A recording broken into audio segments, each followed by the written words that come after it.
Dan tiba-tiba Whoa! Yo, chill out, O-Dog. It's just me. Ronnie, did you follow me here? lagi-lagi dia bertemu dengan Ronnie yang mengikutinya ke tempat ini. Saat mereka tidak menemukan hal yang menarik di tempat itu dan memutuskan akan kembali ke hotel, Carter mengajak mereka untuk melakukan permainan jujur atau tantangan. Terdengar konyol, tapi Carter mengatakan jika permainan itu dilakukan dengan benar, maka permainan itu bisa mengungkapkan rahasia terdalam teman-temanmu dan membuat mereka melakukan hal yang tidak mereka inginkan. That actually does sound kind of interesting. Nice. Cool. Thanks, man. Thank you.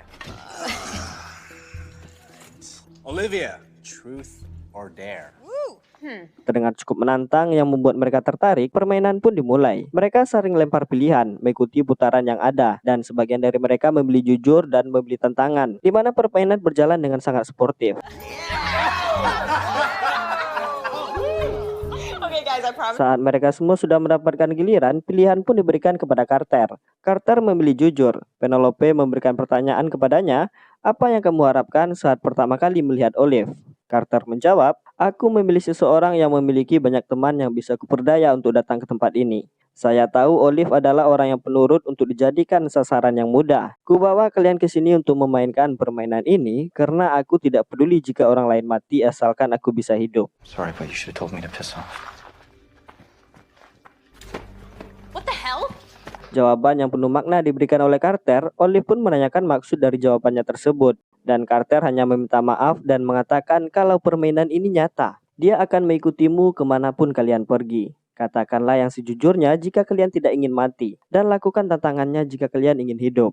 Terdengar konyol, setelah itu Carter pergi meninggalkan mereka. Just follow the rules. Guy's a jerk.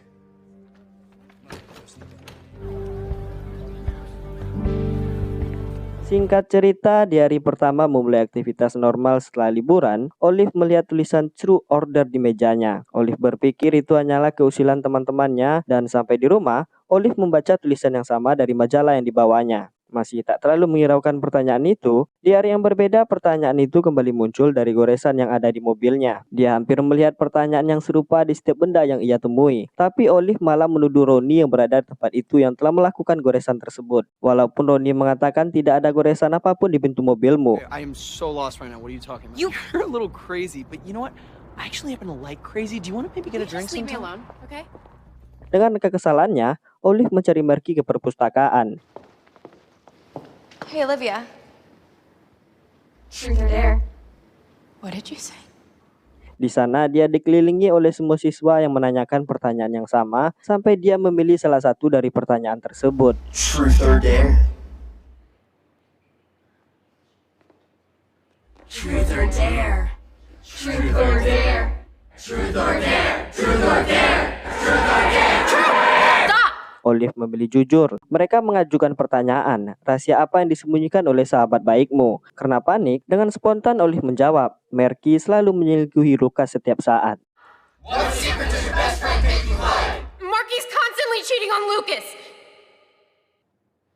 Sesi perpustakaan melirik ke arah Olive dan kejadian sebelumnya hanyalah sebuah ilusi yang dapat dirasakan oleh Olive melalui alam bawah sadarnya. Yang pasti kejadian itu membuat keretakan dalam hubungan Marky dan Lucas yang berada di tempat itu.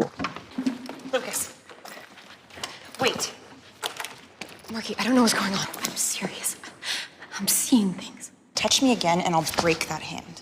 Di tempat yang berbeda, Ronnie menggoda seorang perempuan di tempat biliar. Terlihat wajah perempuan itu berubah dengan wujud yang menyeramkan, seperti dirasuki oleh sesuatu. Kemudian dia memberikan pilihan kepada Ronnie. Ronnie pun memilih tantangan. Ronnie ditantang untuk memperlihatkan kuntulnya kepada semua pengunjung. Truth or dare? What did Olivia put you up to this? Awalnya Ronnie pede-pede aja, tapi setelah dicemooh oleh mantannya yang berada di tempat itu yang mengatakan kalau tutungnya kecil, Ronnie pun kena mental dan mengundurkan niatnya. Seketika Ronnie bergelagat aneh, kemudian melukai dirinya sendiri.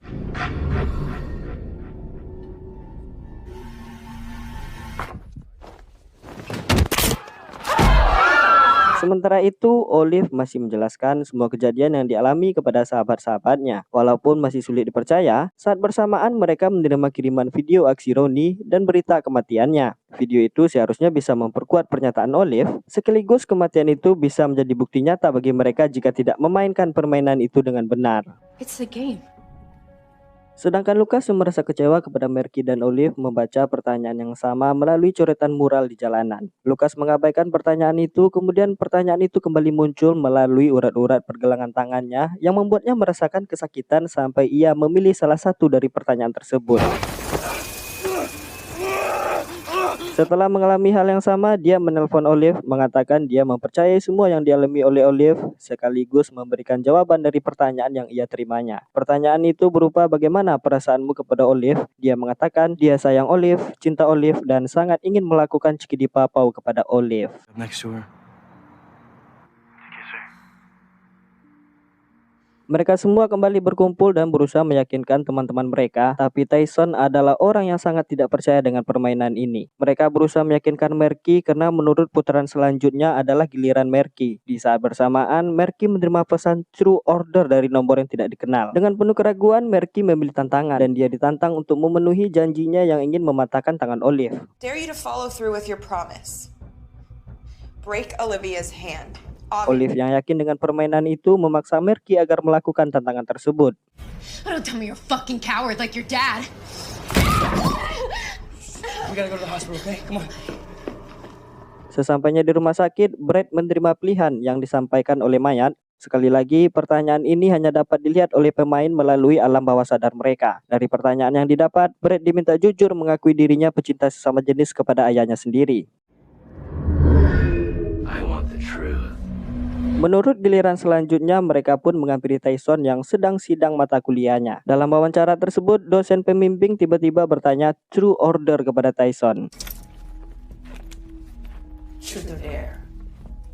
I'm sorry, I beg your pardon? Tyson yang menganggap dosen ini disuruh oleh teman-temannya dengan sepele dia memilih jujur. Pertanyaan yang sangat sensitif dilontarkan oleh dosennya. Berapa kali kamu telah memalsukan resep obat dan menjualnya untuk mabuk-mabukan? Pertanyaan yang sangat membahayakan karirnya. Tyson pun menjawab tidak pernah melakukannya. How long have you been forging prescriptions? I don't. Karena Tyson curang dan tidak jujur dalam permainan, dia pun melukai dirinya sendiri hingga tewas. What are you doing?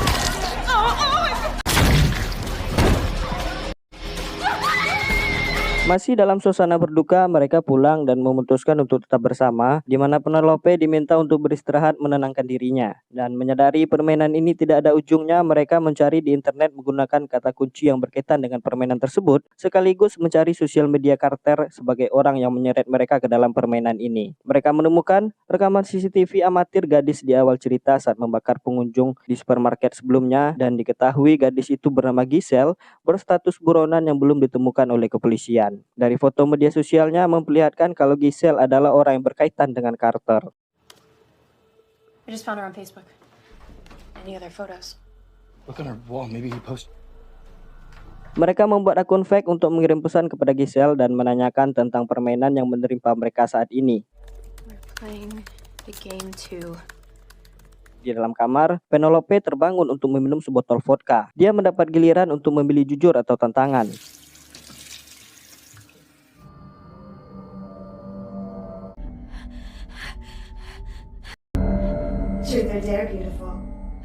Penelope memilih jujur untuk menghindari tantangan yang memiliki risiko yang lebih tinggi. Tapi bukan seperti itu peraturannya. Jika dua pemain telah memilih jujur secara berturut-turut, maka pemain selanjutnya harus memilih tantangan.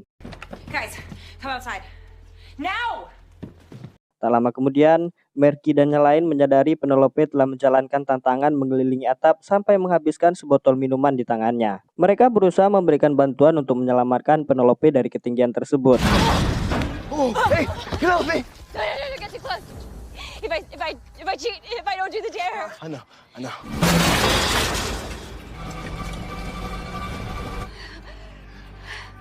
Oh, Ben! Hey, Ben! No!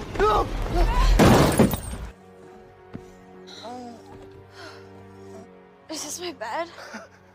Setelah usaha yang mereka lakukan membuahkan hasil yang cukup baik, Olive menerima pesan balasan berupa alamat dari Giselle. Tanpa membuang-buang waktu, mereka mengunjungi alamat tersebut. Sampai di sana mereka langsung menanyakan poin penting mengenai semua kejadian, termasuk tentang keberadaan Carter. Giselle mengatakan, semua itu dimulai saat mereka berlibur ke Meksiko, dan dalam kondisi mabuk, mereka mengunjungi gereja tua, di mana tempat itu adalah tempat yang sama saat Olive dan teman-teman dibawa oleh Carter untuk memulai permainan itu. Bukan tanpa alasan, Carter mengajak mereka bermain adalah bagian dari tantangan yang didapat dari permainan tersebut, di mana ia diperintahkan untuk menambah pemain baru. Sedangkan bagi Giselle, semua ini dimulai saat salah satu temannya yang diketahui bernama Sam merusak barang-barang yang ada di dalam gereja, yang membuat permainan ini selalu mengikuti mereka kemanapun mereka pergi. Hanya mendapatkan sedikit penjelasan singkat, Giselle menodongkan senjata kepada Olive. Ternyata tujuan Giselle memanggil mereka ke tempat ini adalah untuk menjalankan tantangannya, di mana ia ditantang untuk membunuh Olive.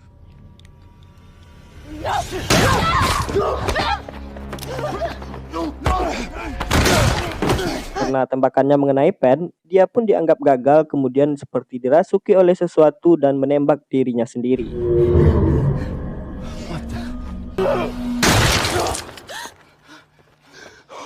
Setelah itu, Olive melaporkan kejadian itu kepada polisi, termasuk aksi pembunuhan yang coba dilakukan Giselle kepadanya. Tapi mereka belum bisa jujur tentang permainan yang mereka jalankan. Logikanya, siapa yang akan percaya dengan semua hal itu? I think this is all connected. If you know how, you need to tell me. No, I promise. Kepolisian pun memperlihatkan 5 foto teman Giselle yang sudah meninggal, berharap Olive mengenal salah satu dari mereka. Tapi tidak satu pun dari foto itu yang dikenal oleh Olive. We'll be in touch. Don't take any more vacations. Setelah itu, mereka kembali ke rumah menceritakan tentang gereja yang disebutkan oleh Giselle, dan sejarah mengatakan puluhan tahun lalu pendeta di gereja itu dikabarkan terbunuh dengan cara dimutilasi. Dikabarkan cuma satu orang yang selamat, yaitu Ines yang berumur 19 tahun saat kejadian waktu itu. Berharap bisa menemukan Ines untuk dimintai petunjuk, saat bersamaan Olive pun menerima gilirannya, di mana dia memilih tantangan karena ada satu kejujuran yang tak ingin diberitahukan kepada Merky. Olive mendapat tantangan yang menyebabkan perpecahan di antara mereka, di mana Olive ditantang untuk melakukan Cikidi Papau bersama Lucas. He dared me to sleep with Lucas. Hey, where you going? Anywhere but here. What is going on? Di saat pertempuran berlangsung, Lucas mendapat pertanyaan dan memilih jujur. Dia ditanyai siapa yang paling ia cintai antara Olive dan Merky. Dia menjawab Merky, sehingga jawaban itu merusak momen Cikidi Papau mereka. I care about you. I'm in love with Marky. Di tempat yang berbeda, Merky memilih pilihan yang sama, yaitu jujur. Dia ditanyai alasan ia masih menyimpan pistol yang digunakan oleh ayahnya untuk bunuh diri. Why do you keep it? Because I used to kill myself. Sometimes I think about using it. Maybe you should get it. Singkat cerita, setelah mendapatkan alamat Ines, Olive dan Lucas mengunjungi alamat tersebut. I'm worried about Marky.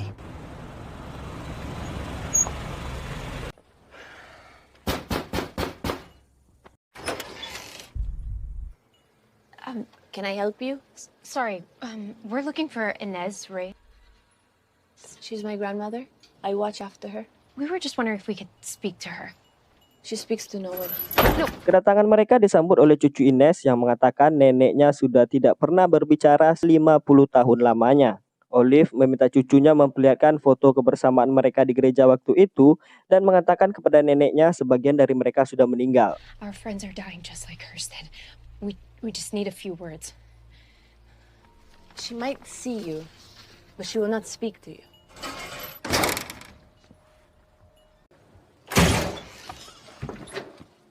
She will see you.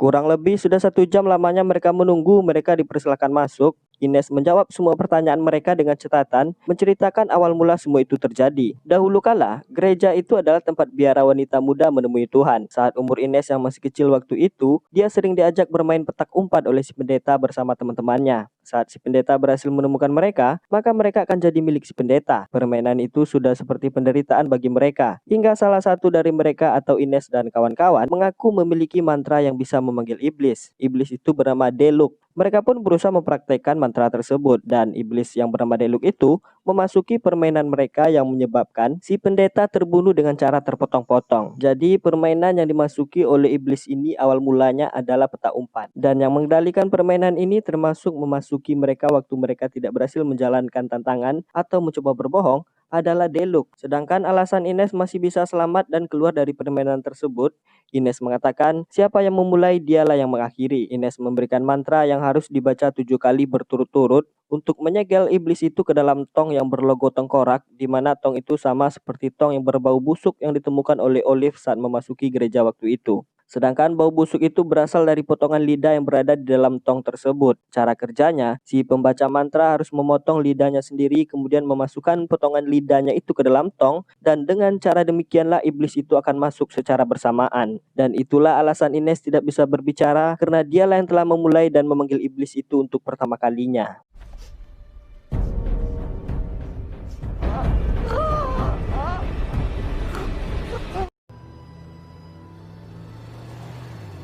Itu berarti mereka harus menemukan Sam, orang yang dikatakan oleh Giselle telah merusak isi gereja hingga iblis itu terlepas. Pertanyaannya, siapa Sam ini dan bagaimana cara meyakinkan Sam? Sam, tolong baca mantra ini dan tolong potong lidahmu kemudian masukkan ke dalam pot ini. Itu sangat tidak mungkin, bodoh. Jadi mereka harus memikirkan cara lain. Saat bersamaan, Brad yang sedang mengobrol dengan ayahnya di luar menerima gilirannya. Tapi karena dua pemain sebelumnya telah memilih jujur, yaitu Lucas dan Merky, Brad langsung ditantang untuk merampas pistol ayahnya, kemudian menodongkan pistol tersebut sampai ayahnya memohon ampun. Sepertinya Deluxe telah mempermainkan mereka dan mencari tahu setiap kelemahan mereka agar bisa menimbulkan perpecahan dalam permainan ini.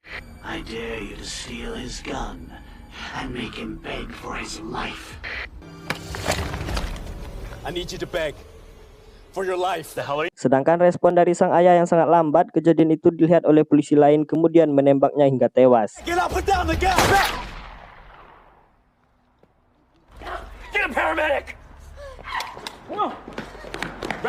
Setelah itu Olive menemui detektif. Detektif menanyakan tentang pesan yang dikirimkan oleh Olive kepada Giselle sebelumnya. Melihat kasus mereka terhubung, polisi pun menanyakan permainan macam apa yang sedang kalian mainkan, jujur atau tantangan. Kenapa banyak yang mati? Di antara kalian hanya ada 4 orang yang masih hidup saat ini, yaitu kamu, Olive, Merky, Lucas, dan Sam. Mendengar nama Sam, Olive pun penasaran dan mencoba mengkorek-korek tentang Sam tersebut. You know him? Setelah melihat fotonya, ternyata Sam itu adalah Carter yang dikenal oleh Olive, dan Carter hanyalah nama samaran. He's holed up in an apartment. Won't talk to anybody. Said I had to arrest him. Setelah itu mereka memilih untuk pulang terlebih dahulu dan melihat Merky sudah putus asa dan ingin mengakhiri hidupnya. Setelah meyakinkan Merky mengatakan kalau permainan ini akan segera berakhir, mereka bertiga mengunjungi kediaman Sam atau Carter.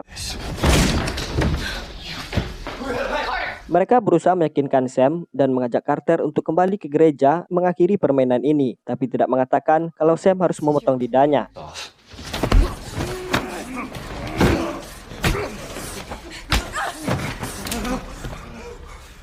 Sweet little Olivia's not shooting anyone. Try me. I dare you.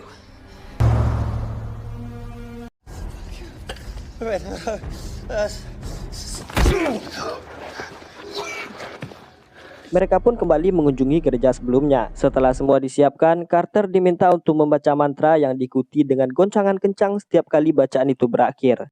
7 times. Go. Silencia mi voz para que el mal no sea más. He llamado a un mal. Did you feel that? Don't stop. Just tell me what's going Keep on. going. Say it again. Truth and dare, Lucas. Saat bersamaan, Lucas menerima gilirannya. Dia pun ditantang untuk membunuh salah satu dari Olive atau Merky. Lucas menghindar karena tak ingin melakukannya. That's it. We gotta get out of here. This place is coming down. I'm so sorry, Sam, but you unleashed this evil, which means you're the only one who can stop it. Pick up the knife. I need you to cut out your tongue. Can't believe I'm about to do this. The only way we survive.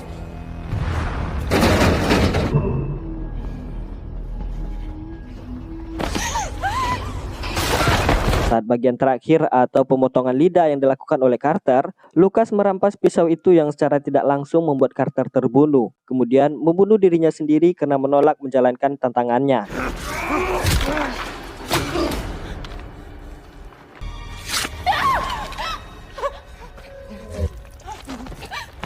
Kondisi Carter yang sudah terbunuh, mereka pun tidak punya harapan lagi untuk mengakhiri permainan ini. Di saat bersamaan, Merky pun mendapat gilirannya.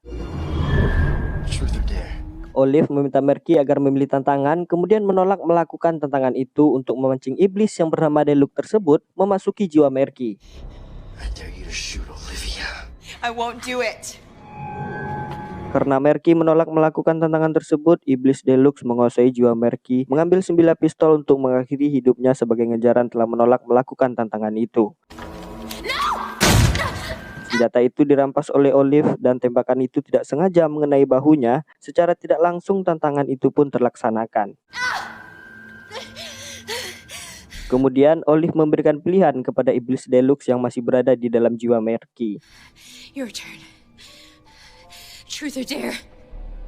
I'm not in this game. Iblis itu pun menjawab, aku tidak ikut bermain. Olive mengatakan, bukankah siapapun yang ditanyai di tempat ini akan ditambahkan menjadi anggota yang baru? Dan ya, secara tidak langsung, iblis Deluxe sudah ditambahkan menjadi anggota yang baru. Dan dia terjebak di dalam permainan yang dikuasainya sendiri. Dia pun memilih jujur. Olive menanyakan cara untuk mengakhiri permainan tersebut. Deluxe menjawab, itu tidak akan bisa dilakukan. Karena yang bisa mengakhiri itu adalah Carter. Dan sekarang, Carter telah gagal dan dia telah meninggal, maka permainan itu tidak akan pernah berakhir sampai kapanpun. Mereka pun ditugaskan untuk mencari peserta yang baru untuk bermain yang membuat giliran mereka semakin jauh. So now the game won't end until all the players are dead.